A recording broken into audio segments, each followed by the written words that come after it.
Mental math class 9th। मैं हूं हरी sir और आप सभी बच्चे देख रहे हैं आपका अपना यूट्यूब चैनल चलो कदम बढ़ाए। बच्चों आज की इस सीरीज में हम करने वाले हैं अध्याय 4 लीनियर इक्वेशन इनटू वेरिएबल का नेक्स्ट पार्ट। तो आप क्या करें, वीडियो को पूरा देखें, प्रैक्टिस करें। बिना प्रैक्टिस के कुछ नहीं होगा। आइए करना शुरू करते हैं। Question number 21। तो क्या कहता है क्वेश्चन नंबर 21? देखिए ये रहा आपके सामने, ठीक है। क्वेश्चन नंबर 21 कहता है, इसको रीड कर लेते हैं। Find a point on a graph of the linear equation. ये लीनियर इक्वेशन है, ग्राफ पर पॉइंट फाइंड आउट करना है। Whose ordinate is 2 1/2 times its abscissa. Abscissa से ऑर्डिनेट जो है 2 1/2 टाइम्स क्या है, ये ग्रेटर है, जो भी है, ठीक है, इतना बड़ा है। तो बच्चों अब आपके सामने यहाँ पर 5x + 2y ये लीनियर इक्वेशन है, ठीक है, इस तरीके से। तो 5x/2 y वाले जो होते हैं ना पॉइंट, उनको ही हम क्या बोलते हैं, ऑर्डिनेट बोलते हैं। तो अगर इधर देखें ऑर्डिनेट कितने टाइम्स है, तो 2, इसको फ्रैक्शन में चेंज कर लेते हैं। तो 2 2 जा 4 और 1 5, तो यानी 5/2 इधर हम लिख देंगे, ठीक है, इक्वल 10, ठीक है, ये आ गया। अब 2 से 2 कैंसिल हो जाएगा बच्चों।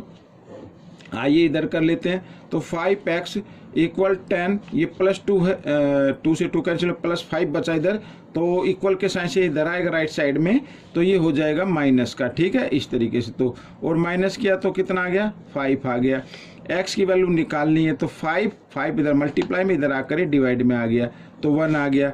x वाला पॉइंट तो आ गया बच्चों 1, और जो y वाला पॉइंट था, ठीक है ना, वो क्या है, वो है बच्चों 2 2 जा 4 और 1 5, 5/2 रहेगा वो, तो ठीक है, कितना रहेगा, 5/2 रहेगा। तो जो आपके पॉइंट होंगे वो 1 और 5/2 होगा, ठीक है, जहां पर एक ग्राफ पर पॉइंट आएंगे। क्वेश्चन नंबर 22 क्या कहता है? क्वेश्चन नंबर 22 कहता है कि इफ द पॉइंट 1 और 9/4 लाइज ऑन द ग्राफ, ये अगर ये ग्राफ पर पड़ते हैं ऑफ द इक्वेशन है, then find the value of m, ठीक है। तो इसका मतलब ये भी होता है कि अगर जो पॉइंट ग्राफ पर होते हैं वो अगर पॉइंट हम इक्वेशन में पुट कर दें तो उस इक्वेशन को सेटिस्फाई करेंगे, मीन्स LHS इक्वल हो जाएगा RHS के, इस तरीके से, ठीक है। आइए करना शुरू करते। तो फर्स्ट पॉइंट क्या होता है, x का होता है, और सेकंड पॉइंट y वाला होता है। तो यहाँ पर लिखा m और x की जगह x का पॉइंट आप पुट कर दीजिए, और +4 और y की जगह y वाला पॉइंट आप पुट कर दीजिए, और इक्वल 9, ठीक है। तो 4 से 4 कैंसिल हो गया, मल्टीप्लाई में कैंसिल हो जाते हैं। तो आइए आगे कर लेते हैं। m को 1 से करेंगे तो m ही रहेगा, और +9 = 9, ये आ गया, ठीक है। तो m = 9 + 9 है, राइट साइड में लेके आएंगे, माइनस हो जाएगा। अब ये माइनस है, ये प्लस है, कोई साइन नहीं तो प्लस है, तो माइनस प्लस माइनस कैंसिल हो गए, तो इसका मतलब कोई नहीं बचा। तो m की वैल्यू क्या आ गई, 0 आ गई बच्चों, ठीक है। तो ये क्वेश्चन भी सोल्व हो गया। आइए करते हैं क्वेश्चन नंबर 23।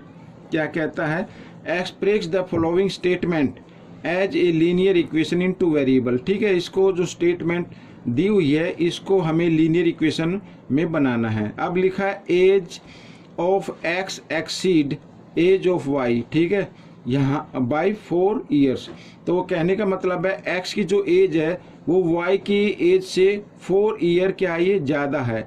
तो अगर हम x की एज में से y की एज माइनस कर दें तो रिजल्ट कितना आना चाहिए, 4 आना चाहिए, ठीक है। ये आपकी लीनियर इक्वेशन हो गई है बच्चों। ये इस तरीके से आपका ये आंसर निकल गया। आप चाहे तो इसको एक तरीके से और लिख सकते हैं, ये इस तरीके से लिख दिया तो भी ठीक रहेगा, और एक तरीके से और लिखा जा सकता है, ये -y, इस 4 को ना आप लेफ्ट साइड में ले आए तो ये इधर प्लस का इधर आकर ये माइनस का हो जाएगा, और इक्वल 0 के डाल दे, तो इस तरीके से भी लिखा जा सकता है। दोनों ही मेथड जो हैं आपके राइट है, ठीक है। आइए करते हैं क्वेश्चन नंबर 24। क्या कहता है, बहुत ही ईजी है, ये भी एक्सप्रेस करना है। इसमें भी जो स्टेटमेंट गिवन है उसको लीनियर इक्वेशन में करना, लिखता है after 4 year the age of father की एज, जिसमें y ES मानी गई है, ली गई है, will be 2 times the age of his son, और सन की एज ली हुई है x ईयर्स, ठीक है। तो यहाँ पर कर देते हैं the age of his son, यहाँ पर मैं लिख देता हूँ the age of his son equal to X और एज ऑफ फादर, ठीक है, फादर की एज ली हुई है वाई। तो आफ्टर 4 ईयर, आफ्टर 4 ईयर्स, तो आफ्टर 4 ईयर्स तो सन की एज भी क्या हो जाएगी, 4 ईयर बढ़ जाएगी, और इधर इक्वल का साइन लगा देता हूं, और ये भी क्या हो जाएगी, फादर की भी 4 ईयर बढ़ जाएगी। लेकिन इसमें कहा है आगे, ये इंक्रीज तो हो गई है, लेकिन ये साथ ही 2 टाइम्स भी हो गई है। क्या हो गई है, 2 टाइम्स। क्या हो गई है, ये 2 टाइम्स। अगर हम इक्वल बनानी है तो सन की एज को 2 से मल्टीप्लाई कर दो, ठीक है।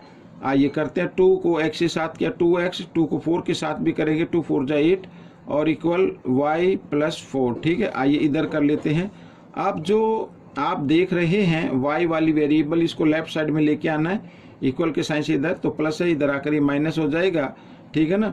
और इधर तो प्लस 8 है ही, और ये 4 को भी आप इधर ले आए तो -4 इज इक्वल टू 0 के इक्वल रख लें, तो 2x माइनस वाई, और ये प्लस माइनस माइनस होते हैं, 8 में से 4 माइनस करेंगे प्लस 4 आएगा, क्योंकि बड़े नंबर के सामने प्लस का साइन है। तो ये आपका आंसर हो गया, ठीक है, ये आपका आंसर निकल गया। आप ये आपका आंसर है। अगर आप चाहे तो इसको इस तरीके से भी लिखा जा सकता है, कोई दिक्कत नहीं है। ये +4 को इधर ले ले तो -4 आ जाएगा, ठीक है ना। तो ये भी आपका आंसर हो सकता है। आइए करते हैं क्वेश्चन नंबर 25। ये रहा आपके सामने, ये रहा क्वेश्चन नंबर 25, ठीक है। तो हमें सॉल्यूशन फाइंड करना है कि क्या आंसर होगा, ठीक है। आइए करना शुरू करते हैं। इक्वेशन आपके सामने है, रूट का साइन गिवन है ऑलरेडी इस पर, ये है x + y + 22 पर है ये, ठीक है ना, और -6 अलग से लिखा हुआ है और -1 ऐसे, और वैन y इज इक्वल -7 है, तो y की जगह आप -7 रख लीजिए, ठीक है। आइए करना शुरू करते हैं। तो x -7 और +22 इस तरीके से, और ये -6 है, इक्वल के साइन से इधर ले आइए आप, इसको प्लस का हो जाएगा -1 और +6 ऐसे, ठीक है ना। तो x प्लस माइनस माइनस होते हैं, 22 में से 7 माइनस कर दीजिए, कितना आ जाएगा, ठीक है। कितना आ गया भाई, 17 आ गया, नहीं कितना आ गया 15, तो 15 लिख देंगे, ठीक है। प्लस का बड़े नंबर के सामने प्लस का प्लस आ जाएगा, और इधर ये प्लस माइनस माइनस होते हैं, 6 में से 1 माइनस करेंगे 5 आ गया, ठीक है। अब आपको क्या करना है, ये स्क्वायर रूट का साइन हटाना है। हटाने के लिए क्या करते हैं, स्क्वेयरिंग ऑन बोथ साइड कर देता हूं मैं यहाँ पर इस तरीके से, ये स्क्वेयरिंग कर दी और इधर भी कर देंगे फिर, ठीक है। यहाँ पर मैं लिख देता हूं ऑन बोथ साइड, ठीक है। अब स्क्वेयर से स्क्वेयर रूट का साइन कट गया, तो क्या रहा इधर x + 15 और इक्वल 5 को 2 टाइम्स मल्टीप्लाई करेंगे, कितना हो जाएगा 25 हो जाएगा। x इक्वल 25 + 15 है, इसको भी राइट साइड में ले आओ, माइनस का हो जाएगा। और आप 25 में से, ठीक है ना, 15 माइनस कर देंगे तो कितना आ जाएगा, 10 आ जाएगा। दिस इज द आंसर, ठीक है, ये आपका आंसर हो गया। आइए करते हैं, ठीक है। अगर इसके सॉल्यूशन निकाले तो पहला पॉइंट x का आता है और बाद वाला पॉइंट y का आता है, ठीक है ना। क्वेश्चन नंबर 26, क्वेश्चन नंबर 26 क्या कहता है, find the standard form of linear equation. Standard form में लिखना है, ठीक है, यानी इसको जो फ्रैक्शन में लिखी हुई है इसको हटा देना है। आइए करना शुरू करते हैं। तो देखिए लिखा है 9/x -11/y और इक्वल 1/x और +1/y, ठीक है। आपको क्या करना है, आपको x y का एलसीएम ले लेना है, ठीक है। माइनस कर रहे हैं तो x y आ जाएगा, साथ ही x y को अगर x से क्या करेंगे डिवाइड करेंगे तो केवल y बच जाएगा, तो y या क्रॉस में मल्टीप्लाई कर दीजिए ऐसे। तो 9 को y के साथ करेंगे 9y और माइनस 11 को x के साथ करेंगे 11x, ठीक है। इस तरीके से सेम रूल इसी में अप्लाई करना है सेकंड पार्ट में, यानी इक्वल के साइन से जो इधर है RHS में, तो एक्स वाई आ गया, साथ ही क्रॉस मल्टीप्लाई भी करना है वाई लिख दीजिए पहले और प्लस एक्स, यानी प्लस करते वक्त आगे पीछे लिखे जा सकते हैं प्लस के अगर कोई नंबर है। अब देखो दोनों के डिनोमिनेटर क्या है, एक्स वाई हटा दीजिए, इस कंडीशन में हटा देते, सब सेम आते हैं तो हटा देते हैं, ठीक है। अब क्या करना है, अब आपको सभी वेरिएबल को ले आना है लेफ्ट साइड में, तो 9y माइनस 11x और ये प्लस y है, इक्वल के साइन से इधर मूव कराना है तो माइनस y हो जाएगा और x भी माइनस का हो जाएगा, इक्वल के आ जाएगा 0 आ जाएगा। अब 9y और y और 11x और ये 1x, ठीक है ना, ये 11 और ये माइनस, तो माइनस 12x हो गए, 9y में से 1y माइनस करेंगे तो प्लस 8y आ जाएगा, क्योंकि बड़े नंबर के सामने प्लस का साइन है, इज इक्वल टू 0। तो ये आपका आंसर आ गया, ठीक है। अगर आप चाहते हैं भाई माइनस का नहीं आना चाहिए तो आप क्या करें, 12 को प्लस का बना दें और y वाले को माइनस का बना दे, तो इस तरीके से भी लिख सकते हैं। देखो बच्चों यहाँ पर ये आंसर निकला है, ठीक है ना।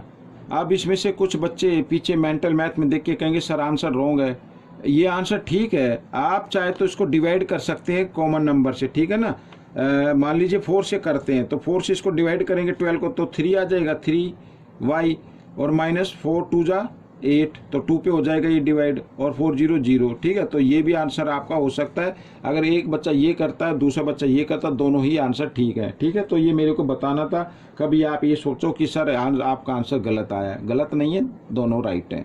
Thank you.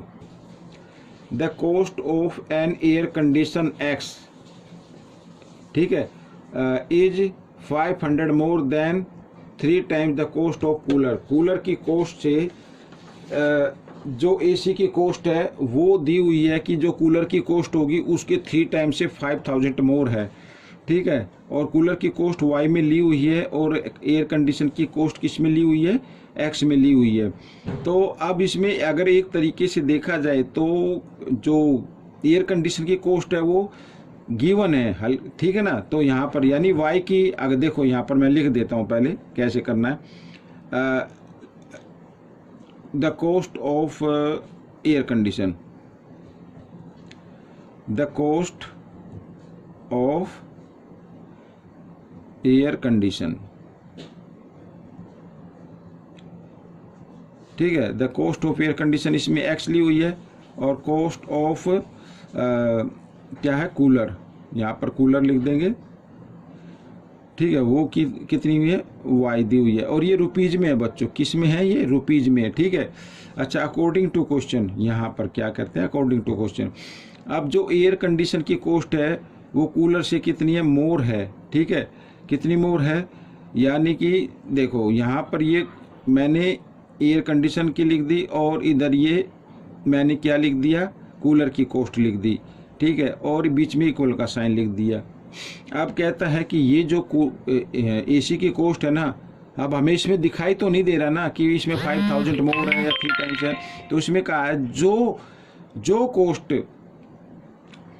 कूलर की है, जो कॉस्ट कूलर की है उस कॉस्ट से कूलर की कॉस्ट से 3 टाइम्स है। अगर ये 3 टाइम्स है, ठीक है, कूलर की कॉस्ट से 3 टाइम्स से 5000 मोर है, ठीक है। तो हम क्या करेंगे, हम क्या करना है हमें भाई, ये एसी की कॉस्ट दी हुई है 3 टाइम्स, किससे, कूलर से, तो कूलर की कॉस्ट को बना दो 3 टाइम्स, ठीक है, और साथ में लिखा 5000 मोर भी है तो इसको बना दो 5000 मोर, इस तरीके से। अब दोनों की कॉस्ट क्या हो गई, इक्वल हो गई, दोनों की कॉस्ट क्या हो गई, इक्वल हो गई, ठीक है। ये आपकी इक्वेशन भी बन गई। एक बार फिर मैं आपको बताता हूँ, ये एसी की कॉस्ट है, एयर कंडीशन की कॉस्ट है और ये वाई जो था कूलर की कॉस्ट था। तो साफ साफ कहा है कि जो एसी की कॉस्ट है ना, ये वाली कॉस्ट कूलर की कॉस्ट से 3 टाइम्स से 5000 मोर है, लेकिन ना तो हमें इसमें 3 टाइम्स दिखाई दे रहा है ना 5000 मोर नजर आ रहा है, ठीक है ना। तो लेकिन क्वेश्चन कहता है कि ये है ऐसा, तो हम क्या करेंगे, दोनों को अगर इक्वल करना है तो कूलर की कॉस्ट को 3 टाइम्स कर दो और 5000 मोर कर दीजिए, ठीक है। आइए, ये आपकी इक्वेशन बन गई है। एक्स और 3y इधर है नहीं राइट साइड में, तो इसको लेफ्ट साइड में लेके आएंगे तो माइनस हो जाएगा और इक्वल 5000 ये आपका आंसर हो सकता है। ठीक है, इस तरीके से भी आप कर दीजिए। अगर किसी बच्चे ने ऐसा किया तो वो भी राइट है एकदम। और अगर आप चाहते हैं तो इस तरीके से भी आप लिख सकते हैं, 5000 को इधर ले आए, -5000 हो जाएगा और इक्वल 0 कर दीजिए, ये भी ठीक है। तो बच्चों ये क्वेश्चन आपका सोल्व हो गया है पूरा। और ये पार्ट कैसा लगा मुझे ज़रूर बताना, ठीक है ना। क्वेश्चन 28 और 29 में आपको ग्राफ पर बताऊंगा, वो भी बड़े इजी हैं। तो बच्चों इसमें से देखकर प्रैक्टिस जरूर करनी है, अच्छी रैंक और अच्छे मार्क्स लेके आने। मिलेंगे नेक्स्ट पार्ट में, टिल देन थैंक यू।